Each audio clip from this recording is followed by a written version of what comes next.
Resuming debate, the honourable member for Battle River Crowfoot. Thank you very much, Madam Speaker. And as always, it is an honour to be able to stand and debate the things that are so important to Canadians in this place. But first, Madam Speaker, since it is the first opportunity that I have had since last Wednesday, I would like to just take a moment to acknowledge that on May 3rd was Constitution Day in Poland. And Madam Speaker, it takes a special relevance in the midst of the debate that's taking place today, because here you have a celebration in the midst of significant adversity that the Republic of Poland had gone throughout its history. In 1791, they brought about the first modern constitution on the European continent. And, Madam Speaker, although for many years, while Poland was under Soviet control, they were not allowed to celebrate that milestone, Madam Speaker, it's certainly an honor for myself as someone of Polish heritage, and I know many of the Polish diaspora across our country, but further, so many around the world that look at that example of peace and freedom and democracy, and to acknowledge the importance of that. And I wish everybody, for those who celebrated on May 3rd, the Polish diaspora here in Canada and around the world, a happy Constitution Day. You see, Madam Speaker, we have before us what is a very unique debate. It has been very troubling over the last couple of weeks and over the last number of months, where we have seen highlighted in this place and specifically in media across the country how there has been attacks on Canadian democracy. And, Madam Speaker, it cannot be emphasized enough how important it is to ensure that as the first priority of any Prime Minister, of any member that sits in this chamber, and I would suggest, Madam Speaker, that should be on the awareness of every Canadian how important the preservation of our democracy is. Certainly, Madam Speaker, when I was first elected in 2019, but more than that, as I have been engaged in politics and in various capacities, from a volunteer to a political staffer and a number of other different ways throughout my life, the importance of emphasizing how the preservation of our democratic infrastructure is. Yet over the last number of weeks, we have seen that is under threat. And what's worse, Madam Speaker, it is one thing to see something under threat. What is worse, Madam Speaker, is we have seen that the current Prime Minister and certainly the what seems like a small group within the Liberal government that seem to be calling the shots have refused to take meaningful action to protect Canada's democratic infrastructure. And we see that hitting a boiling point. You see, Madam Speaker, we have before us a privilege motion where the privileges of a member of Parliament were seen to be violated according to the Speaker's ruling that was made yesterday. So we have what is in its very nature something that takes priority. Now, to many Canadians who would be watching this debate, let me unpack a little bit of the history as to why this debate is even taking place. Because the word privilege is something that doesn't necessarily enter the lexicon of most people when they think about democracy. But when you look back at the very origins of this place, the reason why there is green carpet in this place, Madam Speaker, speaks back to the more than 800-year history of why we have the democratic institution called the House of Commons. And, Madam Speaker, we have what is called privileges as members of Parliament in this place. And it dates back to when there was a tension between the executive government, which was the Crown in the United Kingdom about 800 years ago, that led to a large group of English noblemen that were not in agreement with the Crown at the time, leading to disagreements, and they came to a resolution which resulted largely, although not limited to, the Magna Carta,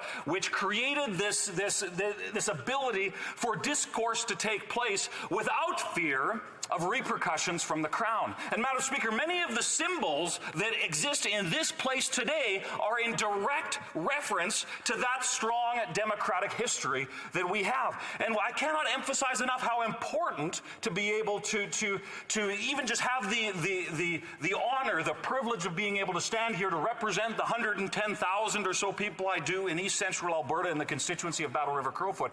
That came with 8 centuries of figuring out how that works. So when it comes to a privilege motion or a privilege debate, as we have before us, What that means, Madam Speaker, for all those who are watching, is the fact that somebody's ability to do their job in this place was hindered.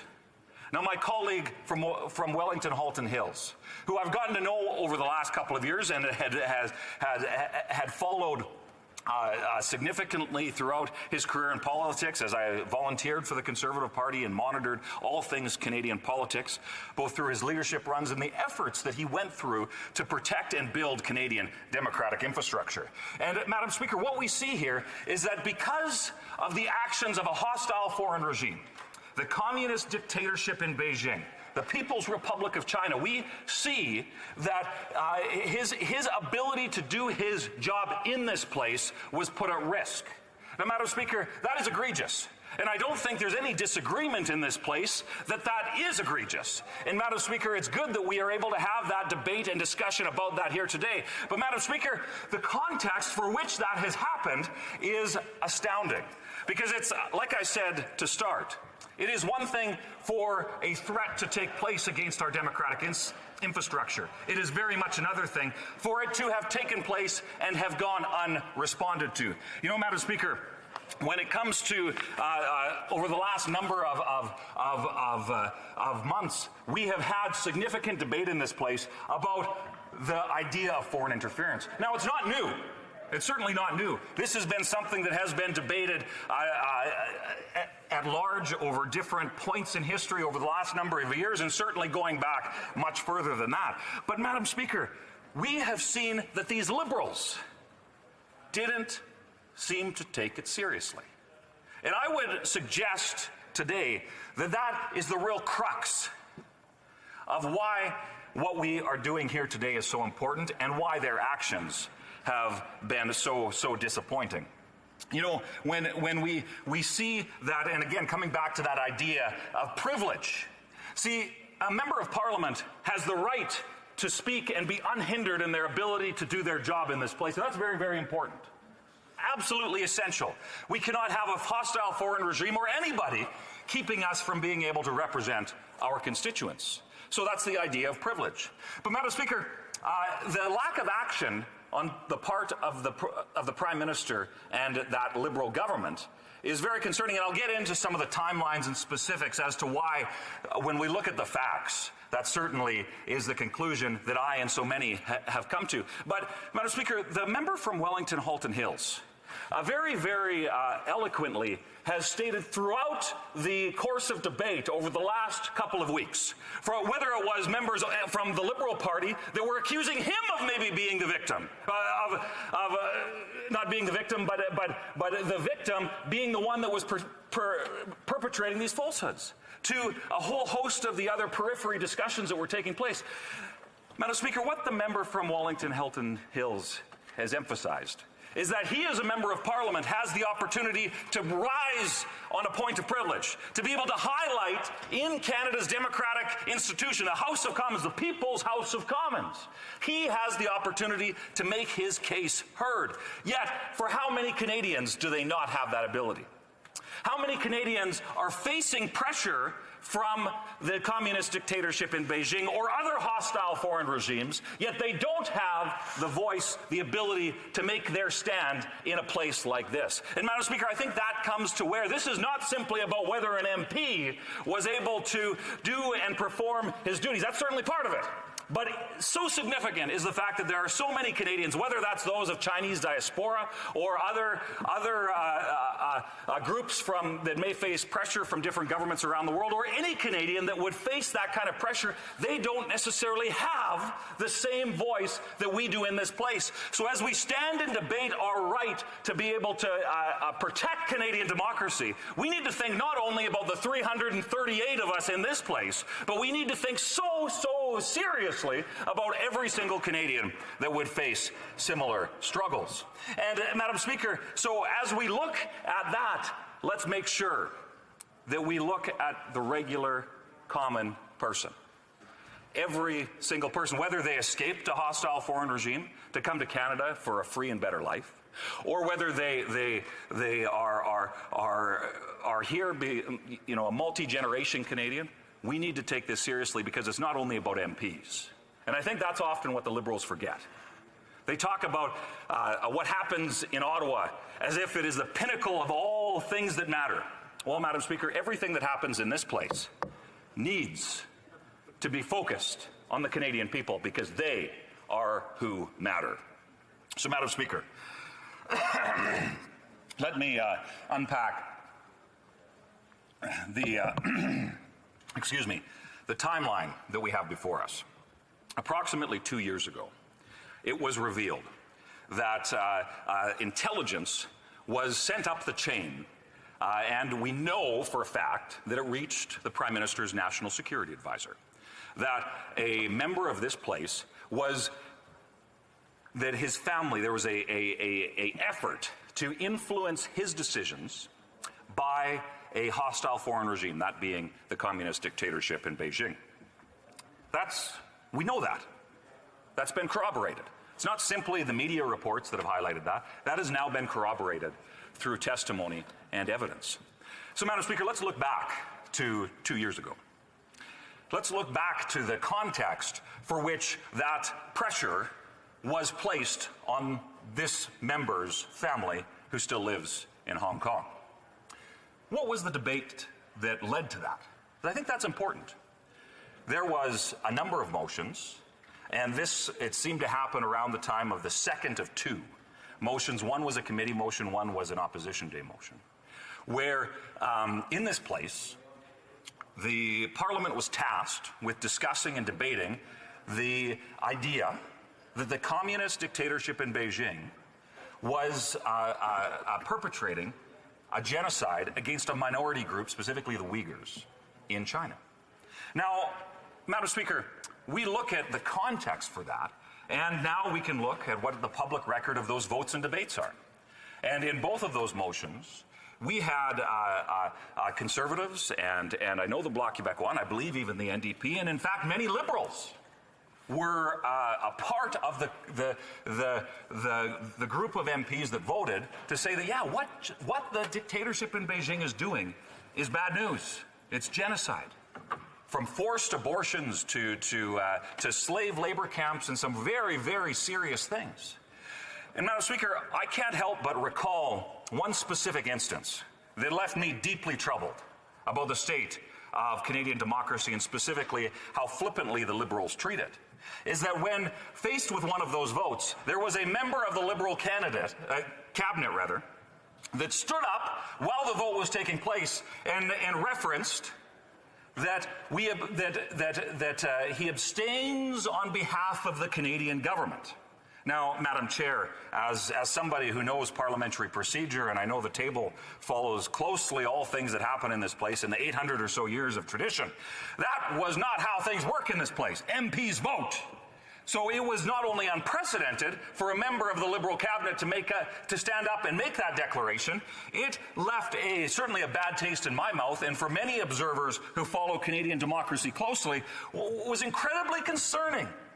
That you had an effort from the government, the cabinet, ministers of the Crown, led by the Prime Minister, that would make a declaration like that. In fact, it was the chair occupant at the time, Madam Speaker, that basically highlighted, I won't quote verbatim, but basically highlighted, yeah, that's not okay. That's not how things work around here. And as we saw two motions over the course of a period of a number of months, where there was the Liberal government, the cabinet, ministers of the Crown refused to take a stand on this issue. And now 2 years later, we see how it was because Conservatives were taking that stand that there was pressure applied to a member of and not just any member, Madam Speaker, although constitutionally all MPs are equal in this place, and that's one of the cornerstones of what our Westminster system of democratic governance means. But, Madam Speaker, this member was the Shadow Minister of Foreign Affairs, was the person responsible for providing that critical oppositional perspective to the Minister of the Crown. Madam Speaker, it was incredibly poignant that it wasn't just some random member of the House that received this pressure, but it was specifically the opposition critic, the shadow minister of foreign affairs, that was the one who this pressure was exerted against his family. Now, so that's the context for what happened 2 years ago. So now we fast forward to about 2 weeks ago, when all of a sudden on a Monday morning, and I was happened to be on Twitter, I think on my way to a meeting, when all of a sudden I started seeing these articles that were referencing that the member from Wellington Halton Hills family had received pressure, and there was a developing story, and it's one of those days, Madam Speaker, and you would know well, and others in this place, things change rapidly when something develops like that. So as we started asking questions, and as we learned over the course of the last 2 weeks, we found out a very, very concerning trend of events. That although the Prime Minister's National Security Advisor was advised of this 2 years ago, although I have, Madam Speaker, before me, the 2022 CSIS public report, and they talk about a lot of the efforts that they undertake, talking about accountability and the people being first and outreach and briefings to elected officials and whatnot. And Madam Speaker, the fact that this is all well and good and important, but the fact that the Prime Minister's National Security Advisor was advised 2 years ago, yet the Prime Minister wasn't informed. So I'm going to talk about the disconnect between the legislative branch and the executive branch of government here in a moment. But I want to highlight some testimony on another that we heard at committee. And it was actually the Prime Minister's Chief of Staff, who acts as the gatekeeper, so to speak, and talked at length about all the information that in the process to which the Prime Minister receives security information. And I don't think that when Ms. Telford testified before committee, she may not have realized the implication of the testimony when she referenced, and I'm not quoting, but paraphrasing, she basically said that the Prime Minister reads everything that's put before him. Now, quite frankly, I have my doubts as to whether or not that's the case, but that's my personal opinion. But Madam Speaker, so we have a great disconnect between what is said and what seems to have happened. We have a great disconnect between the security apparatus in our country and the information that they're obviously trying to get to those who are decision makers in this country, and the ability for the Crown, in terms of the government, being able to make decisions. Madam Speaker, that is deeply, deeply concerning. So, Madam Speaker, I have a couple of minutes left. And I've talked a lot about how it is so essential to safeguard our democratic infrastructure, to stand up for the abilities of Canadians to be involved and engaged in their democracy. And one of the issues that I would suggest that should be highlighted of primary importance is one of a technical matter that's unique somewhat to the Westminster system of Parliament and how it operates here in Canada. And that is what seems to be the growing disconnect between the legislative and the executive branch of government. Now, it is inconvenient to the Liberal agenda to have a minority parliament. We know that. The Prime Minister has referenced that on many occasions. But, Madam Speaker, the reason why this place exists, the reason why a government operates on the idea of confidence from the people's house, notwithstanding the coalition agreement and some of those intricacies of the current circumstance. But we see, Madam Speaker, how whether it's committees or actions of this place, in fact, it seems to be no accident that the government sued the Speaker when they didn't want to follow through on actions of this House. Madam Speaker, that puts Canadian democracy at risk. So, Madam Speaker, I have about 30 seconds left, and I would be remiss because everyone in this place has a mum. And I know, Madam Speaker, that as we come to the conclusion of this debate, I hope you'll give me the latitude to simply say this. To every mum in our country, Mother's Day is soon upon us. I want to say Happy Mother's Day, whether that is to Danielle, my beautiful wife, my mum, my two grandmas, or my great-grandma, who's 100 years old, actually, Madam Speaker.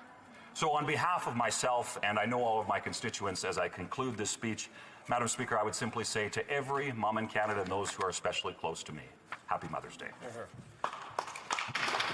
Resuming questions and comments. The Honourable Parliamentary Secretary, the Government House Leader. Well, Madam Speaker, I applaud the member on the conclusion of his speech and his comments and recognizing the important role that mothers play in our society, and to echo those words. Having said that, where I'm in disagreement, of course, with the member is virtually on everything else that he said in terms of what I would classify as spreading information that is just factually not true. For example, we do know for a fact, and it is a fact, that the Prime Minister found out just last week. We know as a fact that the Prime Minister had taken a number of actions, and ultimately, within a week, we've seen a member actually being deported over the issue, or asked to leave the country, Madam Speaker. So whether it was at the very beginning to where we see today, this government has taken the issue of foreign interference very seriously. And my question to the member is that could he explain to me why it is the former government chose to do nothing on the issue? The Honourable for Battle River Crowfoot.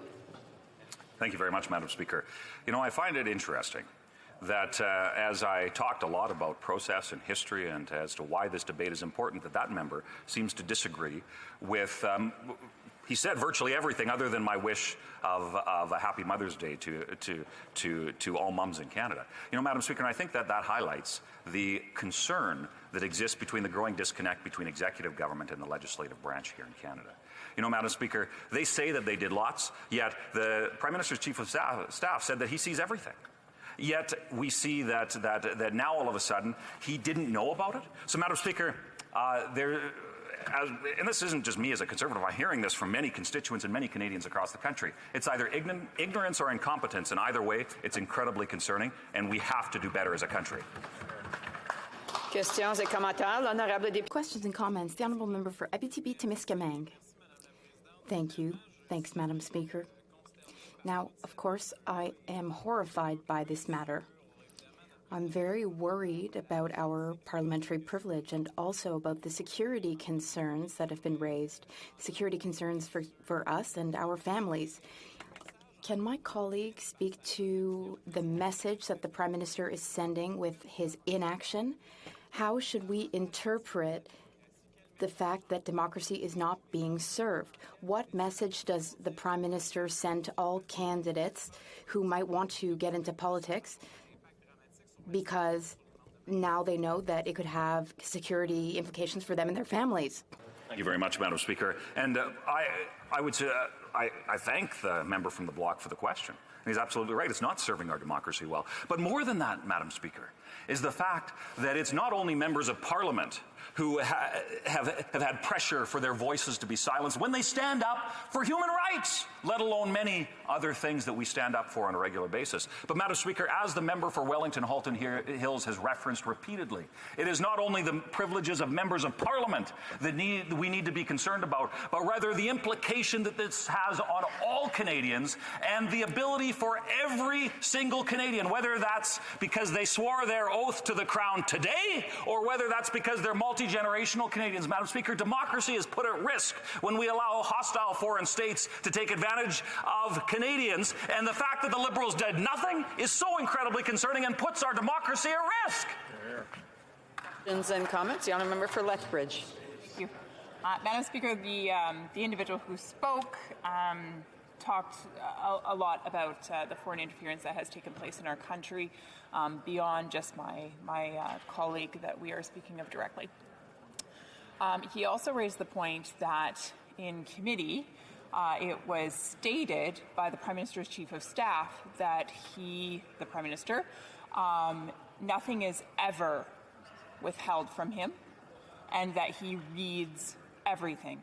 And so, given that there have been intelligence reports that were produced with regards to my honourable colleague and the harassing nature of Beijing toward him and his family, and given that those reports were released, given that the Prime Minister has access to everything, nothing is ever withheld, and that he reads everything, he never ignores a thing, I wonder what my honourable colleague might say to the Liberals' proclamation that the Prime Minister didn't somehow see these documents.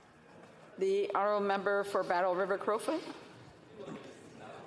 You know, Madam Speaker, there's this old radio show that used to play on the radio, and although I didn't listen to it on the radio, I'm a little bit too young for that, but where detectives would say, the facts, just the facts, just the facts.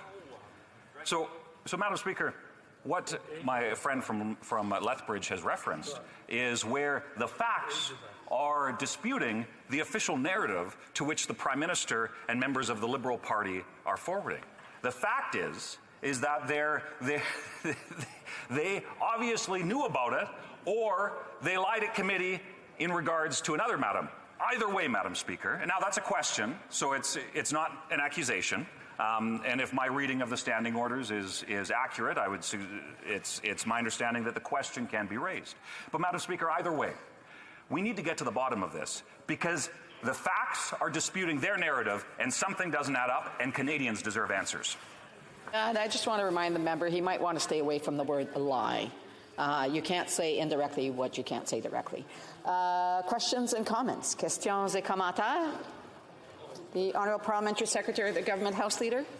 Thank you, Madam Speaker. Maybe the member can explain why it is that the Conservatives intentionally choose to ignore the fact that the Prime Minister did find out last week, and as I indicated, a number of actions were taken virtually immediately, which one of those led to a diplomat being expelled from Canada within a week. I would suggest to you that is action. Why do the Conservatives continue to want to try to make this a political issue by spreading misinformation? Honourable Member for Battle River Crowfoot. In relation to your previous ruling, Madam Speaker, accusing somebody of spreading misinformation, I would suggest, is doing indirectly what they are afraid to do directly. Now, Madam Speaker, we are faced here with a pretty substantial dispute on what the Prime Minister has said versus what everything else says. So when it comes to the Prime Minister's record, his is one of a litany of broken election promises, a litany of things that he said or didn't say, or accused people of experiencing things differently, or whatever the case is. So, Madam Speaker, quite often we look at the integrity of somebody who is making a claim as to whether or not it can be backed up. The member from Wellington Halton Hills, members of all political parties have emphasized how trustworthy he is. When it comes down to the claims that Prime Minister has made, Madam Speaker, I can't find anybody who is willing to believe a word he says, other than those. Yeah, so before I go to the other question, I just want to say that, even using the word spreading misinformation, both sides have used it over and over again, and I would just say that, again, it's similar to saying that someone is lying. Questions and comments? The Honourable Member Barry Innisfil. Thank you, Madam Speaker. We've been listening to this debate intently. There's been a lot of information that's come out over the last couple of weeks as a result of CSIS, the Globe and Mail. I'm going to suggest that there's a disconnect between government, our security establishment, and certainly the information that's being leaked to the media. There's only one option here, and it's the only option that not just Parliament should be seized with, but also Canadians are themselves showing a willingness and a desire for an open public inquiry into foreign interference. And I'm wondering if my honourable colleague shares those sentiments. Thank you. The Honourable Member for Battle River Crowfoot. Thank you very much, Madam Speaker. And, the member and my friend from Barrie Innisfil is right. A public, fair, free, and open inquiry is absolutely what's essential. That is one small step that needs to be taken to help Canadians to be able to restore trust in our democratic institutions. Madam Speaker, if Canadians can't trust what happens here, if Canadians, regardless of their political stripe, can't trust what their Prime Minister says, which we see increasingly is the case, and that's not my opinion, that is increasingly what Canadians say when they're polled. Madam Speaker, it is so deeply concerning about the future of our democracy. So we need that full, transparent, and open public inquiry on this issue, and we need to ensure that we get to the bottom of it. So that we can do the tough work. And it's tough work to restore trust in our institutions, but we have to do so. And Madam Speaker, I would simply note, the member from Wellington Halton Hills has referenced how it is that this case is only the tip of the iceberg. in terms of what foreign election interference is in Canada. And Madam Speaker, that behooves each and every one of us, every member of this House, to take seriously the fact that we have to get answers. We have to get to the bottom of this so that we can preserve our democracy.